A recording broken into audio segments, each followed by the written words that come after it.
Okay, welcome to the first episode of the Lemme Splain podcast. My name is Kathleen Hine, and with me today is Flourish Klink. Hello. Flourish, what up? Flourish is with us today to talk about their career change from data scientist to aspiring Episcopalian minister and how that transition is going. So I know. If it makes you feel better, I met someone at a tech conference and I was like, oh yeah, and this is one of that developer's like, I know somebody else that did that. So I have somebody else in Scotland that has a similar path to you. Yeah, well, it's not all that unusual. A lot of people who feel the call to priesthood don't necessarily do it right away, because I think it's kind of a lot to be like 21 and be like, yeah, I'm going to be a priest. A lot of people don't figure it out until later. Most people these days.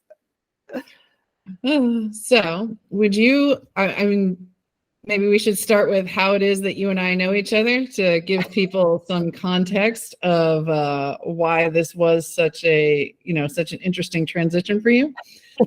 Sure. So you and I met when I was working as a consultant for major media franchises about fan culture. So I actually never worked on Star Trek, but the equivalent of Trekkies. Mm-hmm. And I would work on a combination of data science stuff and also some qualitative methods. My academic background is actually in qualitative methods, and then I went to MIT for grad school and had to pick up a little bit of data science stuff.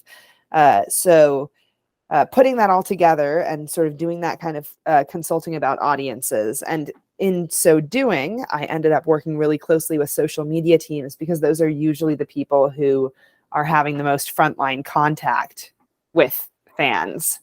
And also, they're a major place where I would get my data. And so you were working in social on that end. And, and of course, this stuff always, people's jobs expand to like fit their full competencies. So I believe that at the time that we met, I was trying desperately to corral all of the different Facebook pages for a property and convince get everything sorted out there. And yep. You were my greatest ally.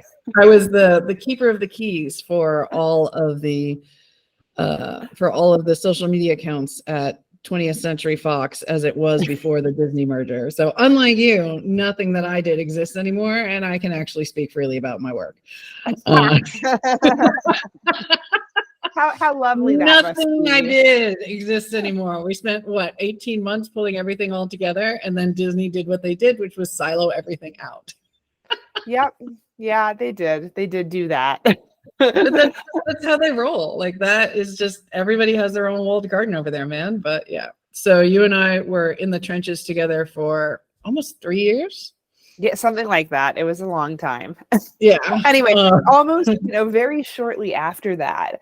I mean, I shouldn't say very shortly after that. Actually, a bunch of the time that we were working together, I was already sort of exploring this career change. And then pretty shortly after you left, I also got to the point where it was like, okay, gotta go. Like, yeah, I think I'm good.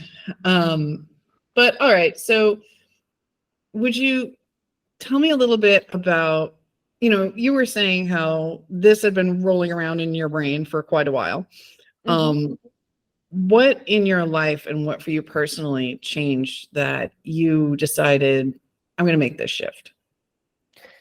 Well, so yeah, I mean, the idea of becoming a priest or a minister had been in my head since I was a kid on some level, but there were always sort of lots of reasons not to do it. But by the time that I really started pursuing it, I had been working in entertainment consulting for about 10 years, and I had, built a business with people, and basically every single thing that I had wanted to do in that space, I had accomplished. There was nowhere else that I was going to go as far as my own interests in that zone. Like, literally, the client I was working on with you had been my white whale client. The thing I'd always said, like, oh, someday maybe I'll get to work on this. And I did. So I sort of was feeling like, where do I go from here? And it wasn't clear where that would be. I don't live in Los Angeles, and I didn't really want to move there and become a studio executive. Which sort of would have been one possibility, I guess. My company was doing great things, but I was in this data space and not in a producing space, which is where like many of the other people at my company really wanted to get into producing particularly. And that wasn't going to be my like main jam.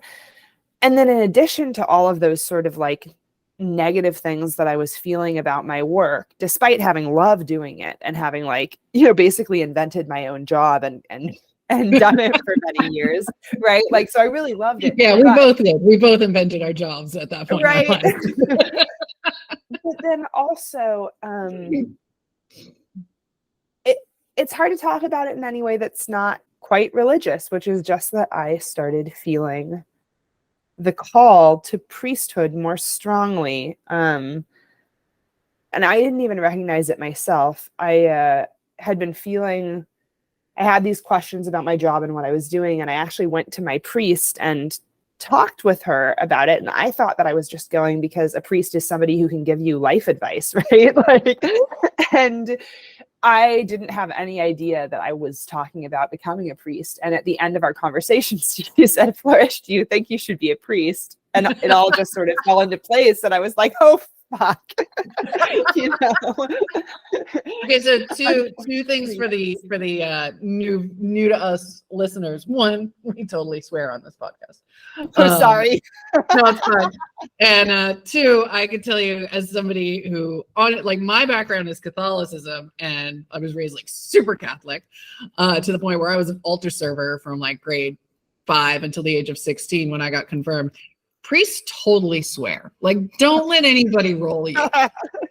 They do. As They somebody swear who's been in a sacristy and listened to a Catholic priest come back and bitch about somebody at the church that was annoying them, priests totally swear. Yeah. It is funny because I'm trying to take the name of the Lord in vain less, but that doesn't mean there's all sorts of other wonderful things that are still very open. God has given us so many other words that we can use to express ourselves that don't involve taking his name in vain. Exactly. All right. So can you talk a little, like I said, I'm Catholic. I am what George Carlin referred to as a recovering Catholic. Hey man, I did, let's see, altogether, I did 9 years in flammable polyester plaid in Catholic school. So. Oh yeah.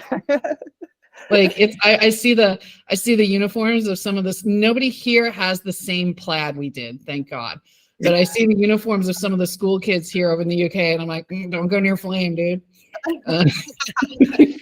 Yeah, a lot of church vestments are like that also, as you well know. Or like because you're in Boston, the thing where like it's cold, so you hang your garment over the heater in the bathroom. Oh yeah. Yeah. And then like it's a balance. Danger, right? Will Robinson. Balance, right? Between having a warm school uniform and accidentally having a shiny from being burnt school uniform. Oh yeah, absolutely. Well, and with the vestments, you have to pick between polyester, which doesn't wrinkle, and so is great, versus cotton, which wrinkles when you look at it twice. So you're always ironing it, but at least it's cool. Can I really don't know. Can I send you a travel steamer for your ordination? Yes, you can. That's a great gift. Send you a travel steamer for your Everyone needs it. But you were saying. Anyway, so back to us spending less time just riffing on our respective religions, as fun as that is. What discipline are you at this point? So, because we're just saying you're a priest, but we're not saying how or where. You're like, you don't have to tell me where. Right. So what discipline are you? Right. So I am Episcopalian, which, if people don't know, is the same. It's the same denomination as the Church of England. It is, aka the Anglican Communion. So there's Anglican churches, and they each have a different name based on the country that they're in, but they're all related to each other. And the United States Episcopalian. And that is the Yes, it is the denomination that was started by Henry VIII because he wanted to get a divorce, although we don't like that as a way. You don't ride with that as the headliner. Yeah. Yeah, usually, but that is the thing people usually ask me, so you might as well get ahead of it, right? But it is I'm Catholic. If that's the worst thing people ask you, you're doing great. But it's sort of a denomination that is between Protestant and Catholic. It is a Protestant denomination, but it does like many, many things in ways that are very familiar to Catholics. So Right. we have bishops and priests. There is no pope. The bishop of each area is sort of in charge of that area, which is similar to the Orthodox. Right. We have apostolic succession, so there's a big deal that like all the priests are in a direct line from the apostles. I can speak, which is similar to Catholic and Orthodox, and Lutheran actually also these days, at least some parts of Lutheranism. We do have female, trans, and non-binary priests. Without that, I couldn't be becoming one. And for me, I am not yet a priest. I am also not yet a deacon. I am what is called a candidate for the priesthood, which basically means that I've gone through a long process. It's been about 5 years up to this point. And the church I have said that I feel the call to the priesthood, and the church has kind of committed to me. I'm not saying it's impossible. Like certainly there's many a slip twixt tongue and lip. I could maybe not be ordained, but everybody thinks that I probably should be, and it seems very likely that I will be. And the way that will work is in February 2024 or March 2024, sometime in there, I will be ordained to the diaconate. And then in September 2024, I will be ordained to the priesthood. Aw, if I put the steamer in the mail now, it will probably get to you by then. You can put it on cargo ship at this point. It would be fine. Okay. And then just because if you're comfortable talking about it, you did mention that, you as a person fall outside what most people think is the normal blueprint for the priesthood. Yes. The first time that I met you, Flourish, like you showed up with your trademark buzz haircut, wearing a bright orange Mario jumpsuit. So like, yes, this was that's not right. a joke. Yeah. Which, by the way, those just look really freaking comfy. They're incredibly comfortable. And in fact, the conversation I always have with people are you going to find a way to get a jumpsuit that has a priest collar in it? Ooh. And I haven't figured that one out yet. Yeah, that'd be amazing. Yeah. But okay, so would you like to go back to like your life, your situation, your setup? Because as you and I have discussed, that is part of, we'll talk about it later, but you and I have discussed in the past, that's part of why you think your outlook and your view would have a positive impact on being in the priesthood.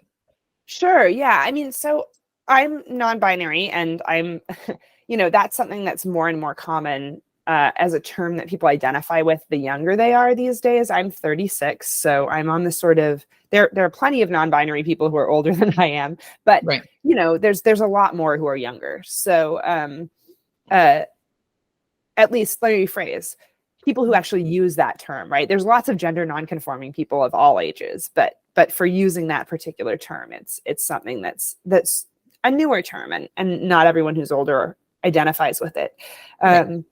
And it took me a long time to sort of figure out how to talk about that part of myself and how to settle on a way to talk about it with other people. So when we were working together in the entertainment industry, I was very aware of the fact that I was gender non-conforming, but it wasn't, this was a few years back. It wasn't as common to ask people to use different pronouns than they would just assume. So when I was working day by day, I never told you that I wanted to use they, them pronouns, I don't think, because it just wasn't something that you would be doing in that context. Or it was barely something that you would for the record, I wouldn't have minded. I know you wouldn't have, but like when you're in a it's LA, meeting, man. I hear weirder every day. but when you're in a when you're in a like business context and you don't really know people very well and you're trying to make it was just like that was too much. I didn't really want to deal with it, right? Yeah, I understand that. And so one of the things that has been interesting about the journey to the priesthood is it's actually like coincided with my realizing that I needed to be more explicit with everybody that I know about my gender and really sort of be an advocate on that front. Because obviously I never really loved being called a woman, which is usually what would happen. Occasionally somebody would misgender me as a man, but mostly they would misgender me as a woman. And I never really loved that, but I was totally able to live with it. But there's a bunch of people who can't live with it, right? So, so I realized that actually I probably should be out there. And one of the things that there were sort of two elements, right? The most important one was realizing that I could not be ordained a priest under false pretenses. So I had to come out to people in the church because otherwise I would have to use the wrong pronouns in my ordination. Right. And that was just not a tolerable situation. I couldn't do it. Right. Let's not start by lying to God. Yeah. Exactly. Or maybe not lying. Like God knows, like I'm not saying that it would be like unforgivable or something, but I just felt like if I had the opportunity, that was like my moral duty. And then the other piece being obviously that the Episcopal Church does gay marriages and has been a really positive force in the space of queer religion, but it's not perfect, right? Although the church talks a lot about how it wants to be welcoming to all people, including people who have gender and sexuality that is different from the norm. Not everyone has that experience always within it. So I realized also that, and sometimes not even because anybody is being a jerk intentionally, right? Like people don't know how to interact with someone who's trans if they've never met someone who's trans.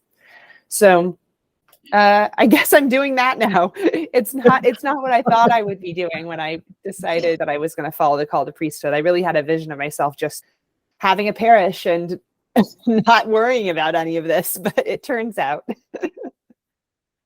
Surprise. Yeah, that is what it is. And then for you, are you comfortable, we'll go Facebook on this, are you comfortable discussing your relationship status? Oh, sure. Yeah. I mean, I'm married and I have been for 10 years. And that's totally, this is, I see how this is coming from a Catholic. This is totally normal for Episcopal priests. And for, by the way, priests of all sorts other than Catholic, everybody else gets to get married. Oh, I don't think it's a good idea that they stay celibate. I think we've proven it's a bad idea to make them celibate. And number two, in the Catholic Church, being celibate is a matter of church discipline, not of doctrine. So at any point, they could, in theory, change this. Right. It was from the Easter Conclave. I think it was it was in the 11th century. Yeah, it was late. It was because they didn't want people passing down priesthood to their kid. Right. Because priesthoods were, and it didn't matter because there's plenty of Pope who had so they just stopped having sons and started having nephews. Yeah, exactly. Good Lord, look at them. Anyway. Yeah. It didn't really, that idea didn't really work. Anyway, yes, that's probably would have been totally better just to make a rule against passing a priesthood down. Right, that would be sensible, but that's not what happened. And anyhow, it's totally normal within the Episcopal Church to be married, and I am.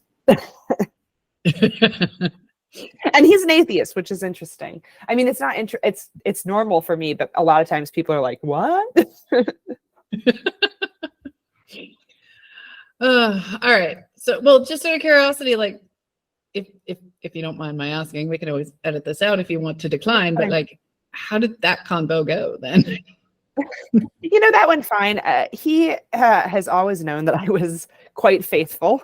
And so I don't think that it was, and he's always been very supportive of whatever I wanted to do. So fortunately, although it did becoming a priest does involve an extremely large pay cut.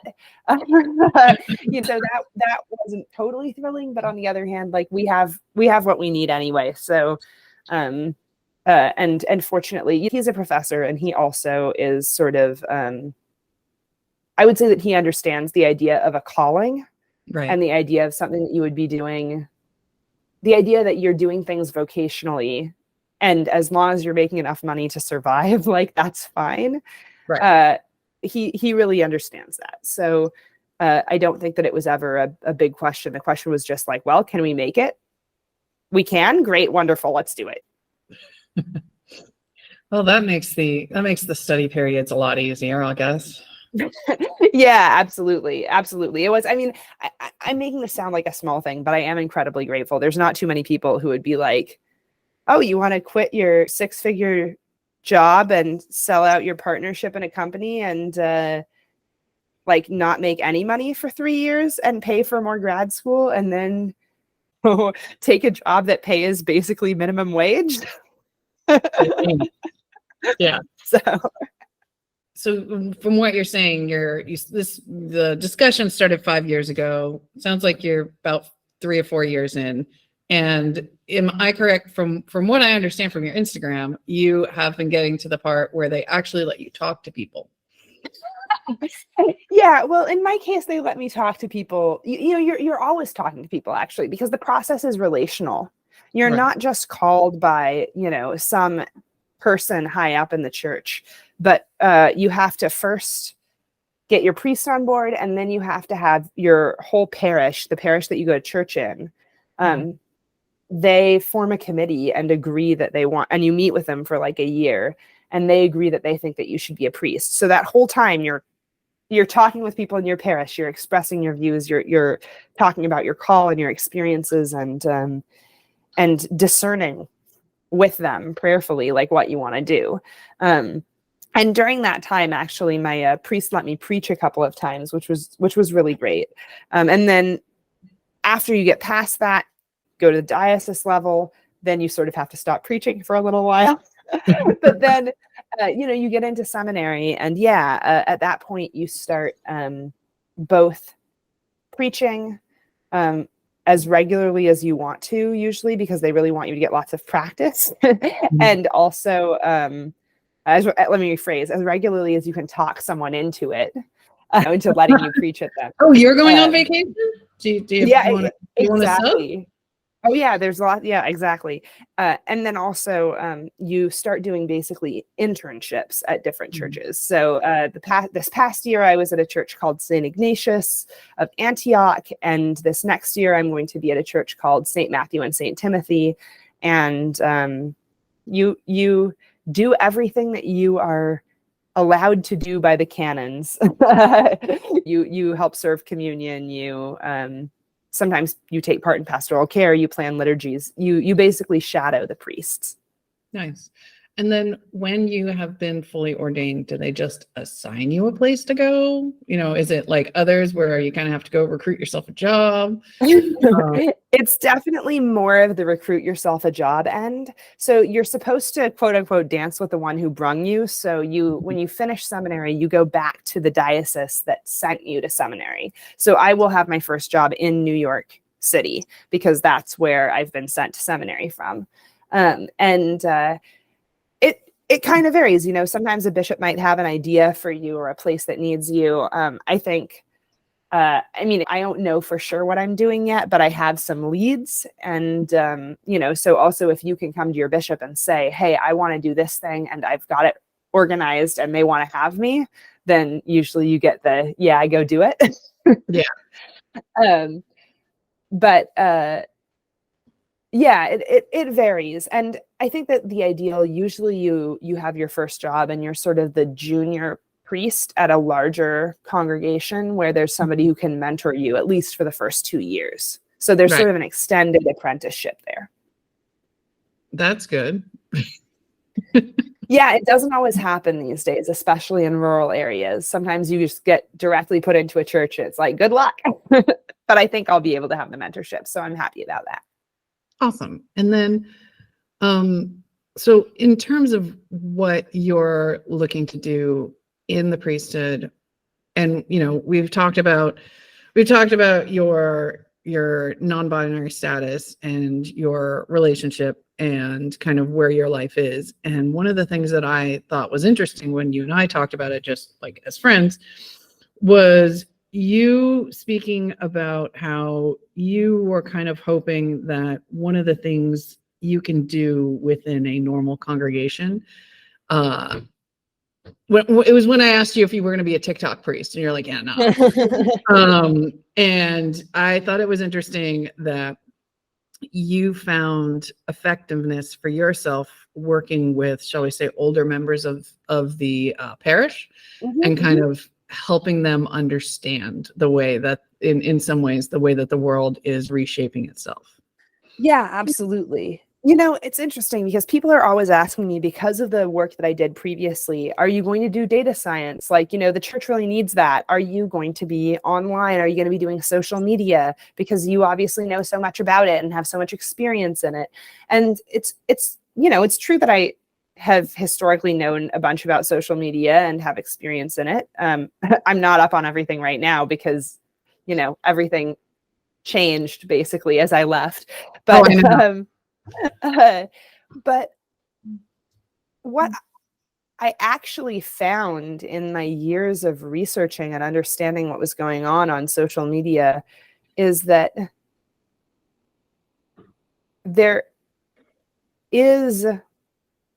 social media can be powerful in reaching a large number of people, but the vast majority of people's experiences are actually coming from personal interactions, not mass interactions.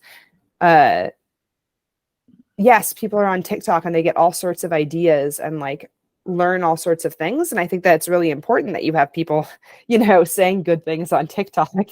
But in-person interactions are hugely formative. And furthermore, oftentimes social media becomes an echo chamber, and you end up having people really repeating things that they already find positive. Whereas when you're working in a physical space, in a congregation, in a parish, you're forced to deal with people as they are, kind of in their whole selves. And I find that really rewarding. And then also, all churches are graying. People are older who go to church, and they're not on social media. They're not doing these things. And that's one of the things that creates these huge gender gaps. I mean, they are gender gaps, but these huge generational gaps around people thinking about gender and talking about gender in these ways. Because some of the ideas that have gone so quickly through social media, they don't make it out to people who are not terminally online, and or they do, but I find that there's a lot of older people who are really, it's not that they're unwelcoming, it's that they're frightened for the people, the younger people that they love. They're afraid that, they know about how hard it has historically been to be queer, and they struggle because they really have a strong binary gender, especially visual sense, and they associate being respectable with certain ways of dressing and behaving. And they don't see, or they struggle to see how it is possible to live a happy life that looks normal and fulfilling and all of these things if you don't fit into those categories. And I know from experience that I can be helpful in showing people, being a bridge in that way, saying, no, I'm here. I'm living a very happy life. I've been married for 10 years and expect to be married for the rest of my life to the same person. In a lot of ways, I seem to be if your kid turned out like me, you wouldn't be upset. But also, I'm non-binary, And so that can be okay. You can envision a future for your non-binary child. I can help people envision that future that they would want for their kid. No, that makes sense. You'd be like, the world is not ending. It's going to be okay. But exactly. And when I say that, and I don't want to say that I think that necessarily like I am what everyone should be, right? I think that there's so many other ways that people can live their lives that are wonderful, and that don't necessarily conform to this idea of respectability and so forth. But when you're working across generations with people who would like to see more stability and respectability and all of that, it can be really helpful. Like, this is a level of respectability politics that I think can be useful in building bridges, but I don't want it to suggest that I like look down on anybody who doesn't want to do all the things that I'm doing. No, that makes sense. You happen to be at the center of the Venn diagram. Exactly. Might as well make some use of that. Right. I mean, in the best way. Yeah. And like I said, I feel kind of mixed about it because on the one hand, I did not envision this being something that I was going to do, but it's become more and more clear as I work with people, as I get to know people, how good it is to just be able to be sometimes the first non-binary person that someone's ever had to really interact with. You see it in the media. You hear about it from your kids who aren't telling you what their own gender theory is, or your grandchildren, more like, right? Yep. But you've never actually interacted with an adult non-binary person. And I can do that. And like, people can ask me anything, right? Like, I've had so many conversations about my genitals. I don't even care anymore. Like, it's fine. I tell people, don't ever ask anyone else about this, but I will tell you.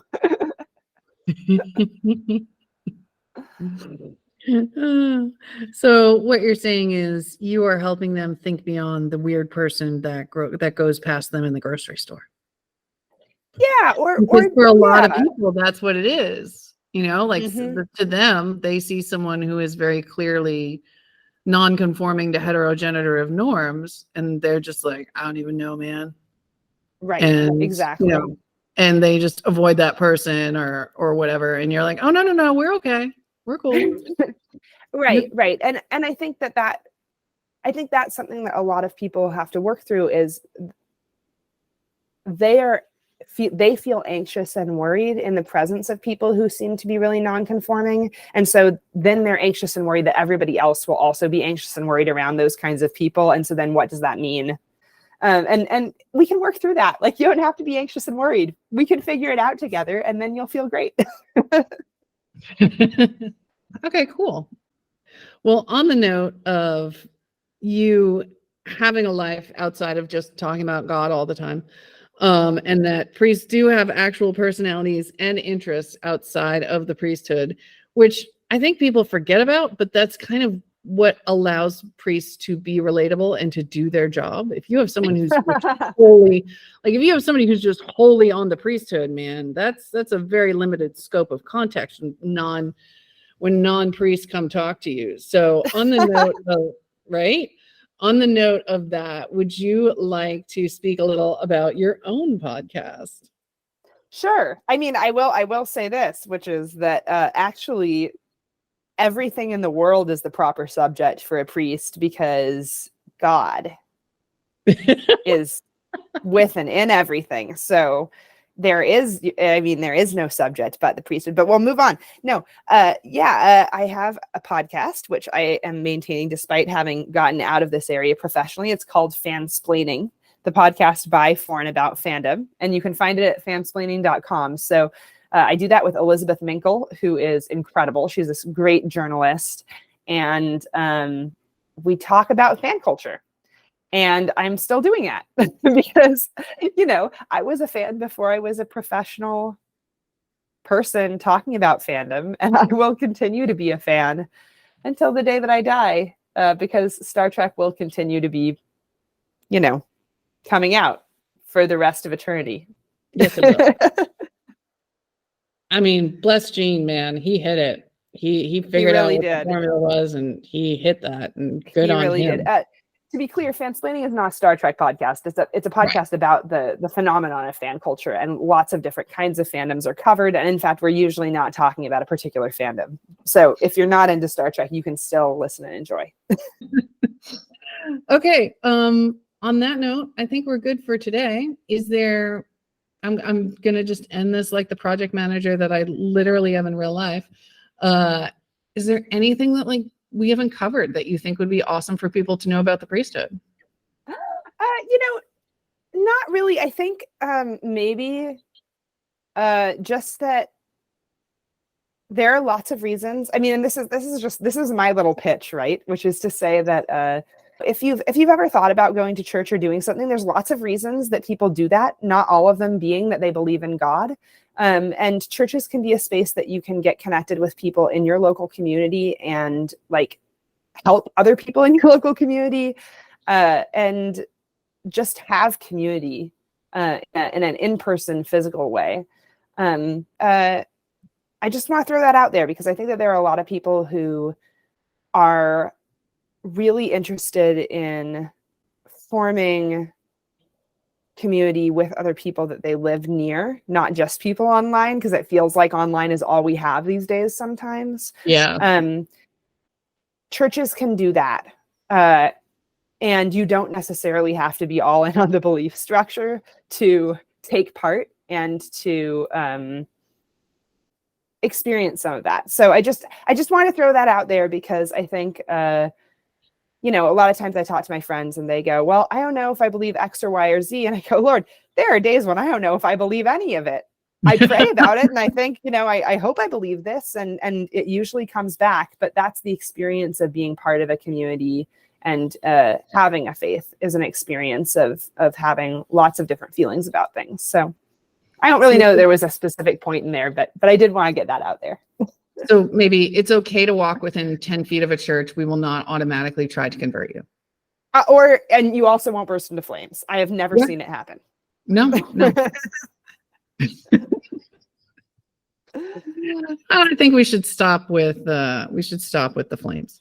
Right. This has been wonderful. That's how to stop. That's a great way to stop our first podcast. You will not burst into flames. So, all right. On that note, thank you so much, Flourish. It's been great talking to you. And I'll go ahead and start shopping for travel steamers for you now. Great. Perfect. Thanks, everyone. We'll talk to you soon.